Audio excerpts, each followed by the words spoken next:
طيب يا متابعين، مباراة النصر والأهلي صراحة توقعنا مباراة فيها متعة. مباراة صراحة من الطرفين مو نفس الحلم اللي توقعناه، المتعة اللي توقعناها، لكن مباراة الأهلي أبدع فيها رغم أنه خارج أرضه.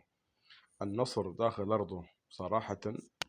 النصر مو النصر اللي احنا نعرفه، نصر سيء سيء، رغم أن الأهلي سيء بس أحسن من النصر شوية.